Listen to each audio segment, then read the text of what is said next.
A massive airlift, meanwhile, continues this morning for thousands of Canadians with no other way to escape the raging Alberta wildfire. Sparks and fire rained down on residents fleeing one burning neighborhood. Nearly 90,000 people have now been forced to evacuate. Thus far, more than 1,600 homes and other buildings have been consumed by the fire. The Fort McMurray fire has wiped out an area now larger than New York City. Ben Tracy is just outside the fire zone. Ben, good morning to you. Good morning. We're here at a roadblock on Highway 63 where later this morning a convoy of stranded evacuees will hopefully arrive safely after passing through what is left of burnt out Fort McMurray.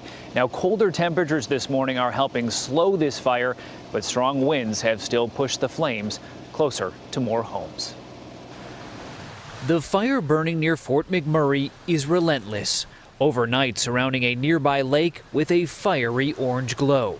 This fire proved just how unpredictable it can be, heading south and north, devouring everything in its path, crossing this road, and just burning up this forest. 80,000 people already escaped this. Ashes are flying all over. They say they have crews en route. Flames topping treetops and tearing through the city of Fort McMurray.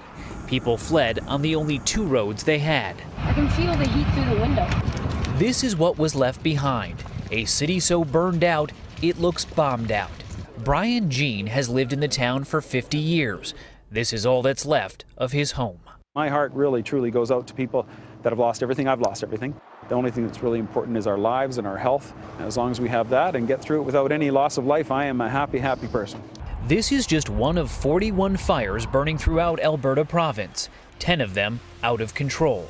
Air tankers are not going to stop this fire. This fire is an extreme fire event. It's going to continue to push through these dry conditions until we actually get some significant rain to help us. The Canadian government brought in reinforcements to relieve exhausted firefighters who struggled to find brief moments of rest wherever they could. When the fire suddenly changed course, this evacuation center had to be evacuated. People forced to leave behind the few things they had left.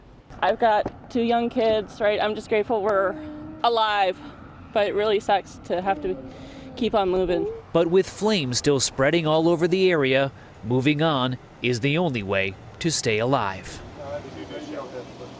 Now, more than 1,000 firefighters and 100 aircraft are battling this blaze, and one of those air tankers actually slid off a runway yesterday when it landed, and that's because the pilot had some sort of medical issue. Now, thankfully, neither the pilot nor the co-pilot were seriously injured. Gail? Boy, that's a very graphic picture. Thank you very much, Ben Tracy.